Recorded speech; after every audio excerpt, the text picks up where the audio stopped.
Hello my dear students, आपको इस channel में हार्दिक स्वागत है। कोरोना महामारी में आप घर में ही रहें, सुरक्षित रहें। प्यारे बच्चों, पिछले वीडियो में हमने विद्यार्थी से संबंधित समस्या पर चर्चा किया था और हमने कॉमनली इसमें डिस्कस किया था। उसमें एक समस्या ये था, शिक्षा से संबंधित समस्या अर्थात पढ़ाई से संबंधित समस्या। उसको मैंने कॉमनली कई पॉइंट्स को उसमें डिस्कस किया था।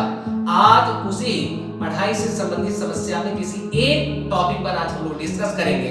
उस टॉपिक का नाम है मुझे पढ़ने में मन नहीं लगता। मुझे पढ़ने में मन नहीं लगता। हमें ये देखना है मुझे पढ़ने में मन क्यों नहीं लगता, उसका कारण क्या है। जब तक हमें कारण पता नहीं चलेगा तब तक उसका हम समाधान नहीं निकाल सकते हैं। तो कारण से हमें हमारे ऑब्जर्वेशन से हमने ये पता लगाया, हमने देखा, हमारा अनुभव है और बहुत सारे स्टूडेंट से डिस्कशन करने के बाद में इस नतीजे पर आया कि बच्चों के सामने दो तरह का समस्या आती है जो पढ़ने में मन नहीं लगता है। पहला तो कारण यह होता है कि मन का भटकाव हो जाता है। दूसरा कारण होता है समझ में नहीं आता है। इन दो कारणों से क्या होता है, बच्चों को पढ़ने में मन नहीं लगता है। पहली बात तो बात करते हैं आज हम मन का भटकाव की बात करते हैं। मन का भटकाव क्यों होता है? मन का भटकना, मन का चंचल हो जाना, मन स्थिर नहीं रहना, मन का भटकाव कहलाता है।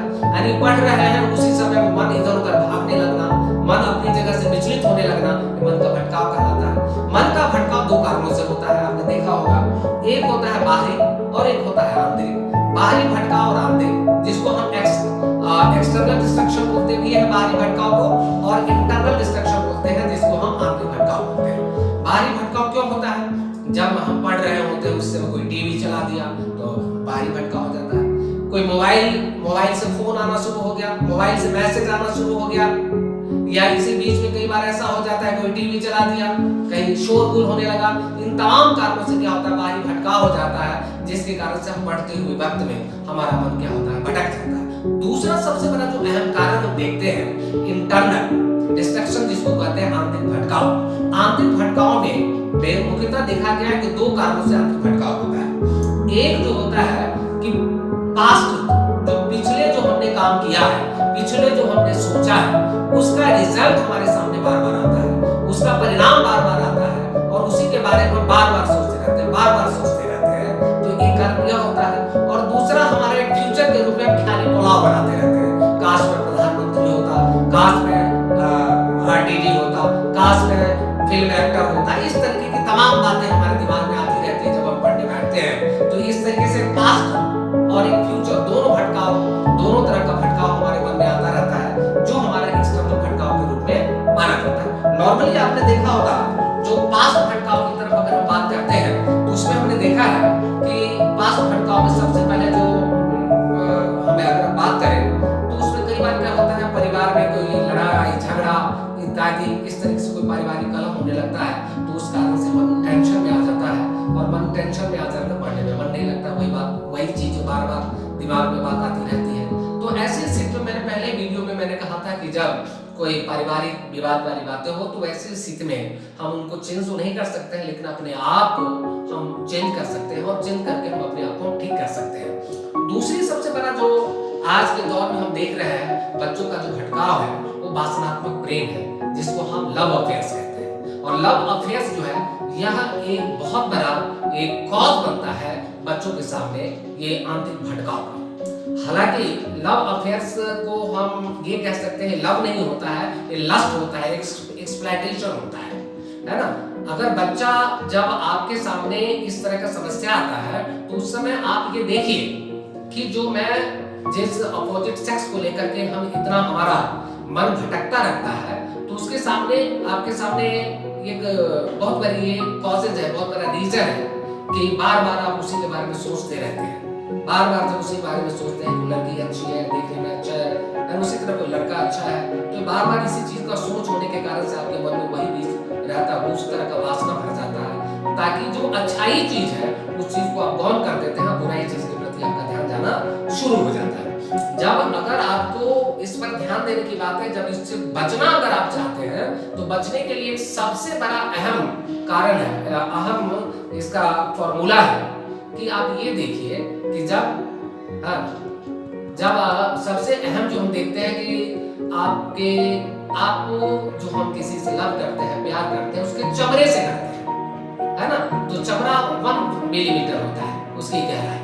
अगर मान लिया उसके चमड़े पर किसी भी तरह के दाग लग जाए, कुछ अन्य चीजें लग जाए, तो आपसे क्या होगा, उसे आपको भटकाव होना शुरू हो जाएगा, उसके प्रति आपकी रुझान खत्म हो जाएगी। तो हम जानते हैं कि मनुष्य हर तरह से जो है वो किसी के चमड़े से है, किसी के उसके बदबूदार शरीर से होता है। इस पर अगर आप चिंतन करेंगे तो आपको उसके प्रति लगाव नहीं होगा। और सबसे बड़ा ये चीजें होती है कि आपके सामने 2 महत्वपूर्ण कार्य, मान लिया एक है कम महत्वपूर्ण, एक लव करना, एक दूसरा महत्वपूर्ण है कि आपके सामने एक लक्ष्य है कि मुझे एक बड़ा आदमी बनना है। तो बड़ा आदमी बनना है ना, परिवार का एक मुझे मुखिया के रूप में काम करना है, तो आपके सामने एक महत्वपूर्ण कार्य आ जाता है। तो जब महत्वपूर्ण कार्य को अगर आप अहमियत देंगे और इसको महत्वपूर्ण ना समझ करके इसको ज्यादा महत्वपूर्ण काम दीजिएगा, तो आपको लव अफेयर जैसी प्रॉब्लम से आप दूर हो जाएंगे और आप अपने महत्वपूर्ण कार्य के प्रति आप ज्यादा इंपॉर्टेंस देना शुरू कर देंगे और आप आगे बढ़ जाएंगे। आप इस चीज को मान के चलिए, जहां भी लव अफेयर्स की बातें होती है, जहां वासनात्मक प्रेम होता है, वह केवल शरीर से संबंध होता है, वहां केवल शोषण होता है। पैसे का जब पैसा है तो आपसे लव करेगा, पैसा नहीं तो आपसे लव करेगा, टाइम दीजिएगा तो आपके साथ लव करेगा, टाइम नहीं तो आपसे लव नहीं करेगा। तो ये सारी चीजें जब जहां हमें दुख ही दुख मिलता है ना, तो उसमें हमें जाना ही क्यों है। तो हमें इसलिए उससे हटने के लिए जो महत्वपूर्ण कार्य है, हमें उसी समय अपना उद्देश्य सामने रखना चाहिए, माता पिता का संस्कार सामने रखना चाहिए, माता पिता का जो स्थिति है वो रखना चाहिए। और जब वो स्थिति रखकर आपने सोच बना लीजिएगा कि नहीं मुझे पढ़ना है पढ़ना है पढ़ना है, तो ऑटोमेटिक ये संबंध आपसे दूर चला जाएगा। तीसरी जो है ईगो प्रॉब्लम रहता है कई बार कि वो दोस्त ने उस दोस्त को मार दिया है तो हम उसका बदला लेंगे। ये प्रॉब्लम को आपको हटाना पड़ेगा। जो पिछली समस्या के कारण से आज आपको ये परिणाम हो रहा है, बदला लेने की भावना अगर बार बार आपके मन में आ रहा है, तो ये जो चीजें हैं बार बार इसको सोच करके आपने कर्म में परिवर्तन किया और उसका रिजल्ट आज ले रहे हैं, तो आपको पता होना चाहिए कि जब ये काम करने से हमें बुरा परिणाम मिल रहा है, तो आज फिर हम क्यों ऐसा काम करें जो हमारा भविष्य बिगड़ जाए। इसलिए वर्तमान की स्थिति को आप ठीक करें। वर्तमान की स्थिति को ठीक करने के लिए आपको एक मेडिटेशन करना पड़ेगा और लगातार आपको सोच बनानी पड़ेगी। यह सोच बनानी पड़ेगी कि मुझे पढ़ना है, मुझे बड़ा आदमी बनना है और मैं बढ़कर के बहुत बड़ा आदमी कुछ काम करना है, मुझे इन चीजों से दूर रखना है। इस तरीके की बातें अगर आपके दिमाग में रखिएगा तो निश्चित रूप से आप क्या हो जाएगा, आपका ये आंतरिक भटकाव है वो खत्म हो जाएगा और ख्याली पलाव बनाना शुरू कर दीजिए। वर्तमान में जीना सीखिए। वर्तमान ठीक कर दीजिएगा तो भविष्य आपका स्वतः निर्माण हो जाएगा। अगर वर्तमान आपका खराब है तो आपका भविष्य बेकार हो जाएगा। इसलिए वर्तमान में जीजिए, वर्तमान की व्यवस्था को आप काम कीजिए, वर्तमान को रीडिंग को कीजिए। रीडिंग जैसा महत्वपूर्ण चीज आपको कुछ नहीं मिलेगा, शिक्षा से महत्वपूर्ण चीजें कुछ नहीं मिलेगा। यही आपके जीवन को उन्नयन को ले जाएगा, यही आपको उन्नत ले जाएगा, यही आपको बड़ा आदमी बनाएगा, यही आपकी व्यक्तित्व को निखारेगा। यही शिक्षा आपको जीवन को उन्नत के शिखर को ले जाएगा। जब ये मन में बना लीजिएगा कि मैं एक प्रमुख आदमी हूँ, मैं विद्वान आदमी हूँ, मुझे जीवन का बहुत लक्ष्य है, जीवन में एक महानतम के शिखर पर जाना है, तो आपका मन नहीं भटकेगा, कभी भी इस स्थिति में नहीं रहेगा। तो इस तरह से मन का भटकाव आपका दूर हो जाएगा। दूसरी तरह समझ में नहीं आता है। समझ में नहीं आने का मैंने पहले कहा था कि जब आप कुछ करने के लिए, कुछ पाने के लिए कुछ करना पड़ता है। जब आप करना शुरू कर दीजिएगा और आप अपने सामने लक्ष्य बना लीजिएगा, आप लक्ष्य बना लीजिए कि मैं क्या हूं और मुझे क्या, किस लिए मैं यहाँ आया हूं, मैं पढ़ना क्यों जरूरी है। जब ये लक्ष्य आप बना लीजिएगा तो आपको क्या होने लगेगा, आपको पढ़ने के प्रति रुचि जगेगी। और दूसरी बात मैंने आपको ये कहा था कि जब आपके सामने इस तरह की समस्या आ जाए तो आप क्या करें, आप रीडिंग डेवलपमेंट, रीडिंग स्किल को आप बढ़ाइए, पढ़ने की कला को बढ़ाते चले जाइए और रेगुलर स्टडी आप करते चले जाएंगे। छोटे छोटे टारगेट लेकर के जब काम करना शुरू करेंगे, 10-10 मिनट का टारगेट बनाइए फिर एक पूरा कीजिए, 10 मिनट का टारगेट बनाइए फिर पूरा कीजिए, 10 मिनट का टारगेट बनाइए फिर पूरा कीजिए। इस तरीके से अगर टारगेट बना करके जब आप काम कीजिएगा तो निश्चित रूप से आप क्या हो जाएंगे, सफल हो जाएंगे। निश्चित रूप से आपको पढ़ाई में मन नहीं लगेगा और जो चीज नहीं समझ में आ रहा था आपको समझ में आना शुरू हो जाएगा। क्योंकि ऑलरेडी पहले मैंने डेवलप कर चुका हूँ, बता चुका हूँ कि किस प्रकार से आप रीडिंग स्किल को डेवलप करेंगे। रीडिंग स्किल को डेवलप करने से आपका क्या हो जाएगा, मेमोरी कैपेसिटी बढ़ जाएगी। साथ साथ आप जो भी पढ़ते हैं सप्ताह में एक दिन हमेशा उसको क्या कीजिए, रिवाइज कीजिए। जब रिवीजन लगातार करते रह जाएंगे तो वह निश्चित रूप से आपकी मेमोरी बढ़ती चली जाएगी, चीज याद होता चला जाएगा और वो चीज समझ में आता जाएगा।